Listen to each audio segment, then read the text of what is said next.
दोस्तों आज की वीडियो में हम बात करने वाले हैं शॉर्ट टर्म इन्वेस्टमेंट के बेस्ट ऑप्शन के बारे में। दोस्तों शॉर्ट टर्म में पैसा स्टॉक मार्केट में डालना ज़्यादा अच्छा आइडिया नहीं होता, क्योंकि शॉर्ट टर्म में मार्केट बहुत ज़्यादा वॉलेटाइल रहती है और अगर गलती से आपने पूरा कैपिटल डायरेक्ट इक्विटी यानी कि स्टॉक्स या इक्विटी म्यूचुअल फंड्स में डाल दिया तो वर्स्ट केस में 70 से 80% तक का लॉस भी हो सकता है आपको। इसलिए ऐसा बिल्कुल भी मत करना।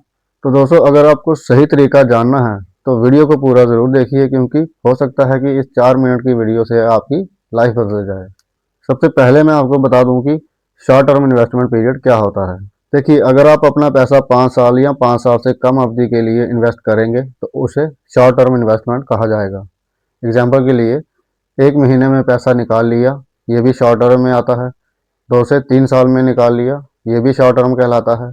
5 साल से पहले रिडीम कर दिया, स्टिल शॉर्ट टर्म ही आता है।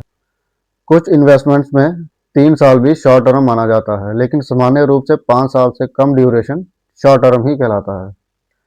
शॉर्ट टर्म फाइनेंशियल गोल होता क्या है, लोग ये करते क्यों हैं? ज़्यादा से ज़्यादा इसमें होता ये है कि 3-4 साल में कार खरीदनी है, 2-3 साल में इंटरनेशनल ट्रिप पे जाना है, 5 साल में घर का डाउन पेमेंट। गोल जितना बड़ा रिस्क उतना बड़ा, और रिस्क जितना बड़ा इन्वेस्टमेंट का सिलेक्शन उतना ही समझदारी से होना चाहिए। अब सवाल शॉर्ट टर्म में बेस्ट इन्वेस्टमेंट ऑप्शन कौन से हैं, आइए देखते हैं। आर्बिट्रेज फंड्स, ये फंड्स एक सिंपल स्ट्रेटजी पर काम करते हैं, buy low and sell high, price difference से प्रॉफिट कमाना। जैसे किसी मंडी में एक दुकान से सेब 120 में खरीदे और दूसरी दुकान को 130 में बेच दिए, 10 रुपये का फायदा। आर्बिट्रेज फंड्स भी मार्केट में यही काम करते हैं, रिस्क कम होता है, डेब्ट फंड जैसा, लेकिन टैक्सेशन इक्विटी जैसा होता है, जो बहुत बड़ा फायदा है। इसमें मैं पुराने 5 साल के पास जो इसने रिटर्न दिए हैं वो भी आपको बता दूं। 6% से 6.5% अप्रॉक्स एफडी के बराबर, लेकिन टैक्स एफडी से काफ़ी बेहतर, क्योंकि एफडी में पूरा टैक्स देना पड़ता है, जबकि आर्बिट्रेज फंड्स में इक्विटी टैक्स बेनिफिट मिलता है। दूसरा है कंजर्वेटिव हाइब्रिड फंड्स। ये हाइब्रिड फंड्स होते हैं जिनमें डेब्ट एलोकेशन 75% से 90%, इक्विटी एलोकेशन 10% से 25%, इसलिए रिस्क बहुत कम और रिटर्न आर्बिट्रेज फंड से थोड़ा ज़्यादा। अब मैं 5 साल का CAGR एग्जाम्पल भी दे देता हूँ।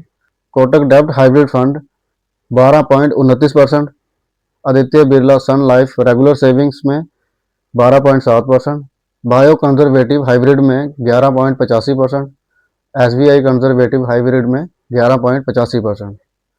एक्सपेंस रेशो बहुत इंपॉर्टेंट है, कोटक में है 0.48%, बस SBI में 1.8%। ज़्यादा बचत इज इक्वल टू ज़्यादा रिटर्न्स। तीसरा है dynamic asset allocation, balance advantages funds. इनमें इक्विटी व डेब्ट का रेशो ऑटोमेटिकली चेंज होता है। जब मार्केट हाई होती है इक्विटी कम, जब मार्केट लो होती है इक्विटी ज़्यादा, यानी रिस्क मैनेजमेंट ऑटो मोड में है।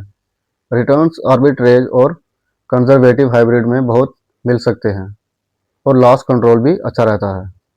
शॉर्ट टर्म में direct stocks and equity funds में पैसा मत डालो, क्योंकि रिस्क बहुत ज़्यादा है और मार्केट अनप्रेडिक्टेबल है।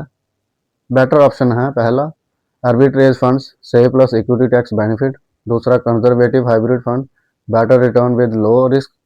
तीसरा है balance advantage funds, automatically safety mode. तो दोस्तों उम्मीद है आज की वीडियो से आपको क्लियर अंडरस्टैंडिंग मिली होगी कि शॉर्ट टर्म इन्वेस्टमेंट कहाँ से करें और कहाँ नहीं करें।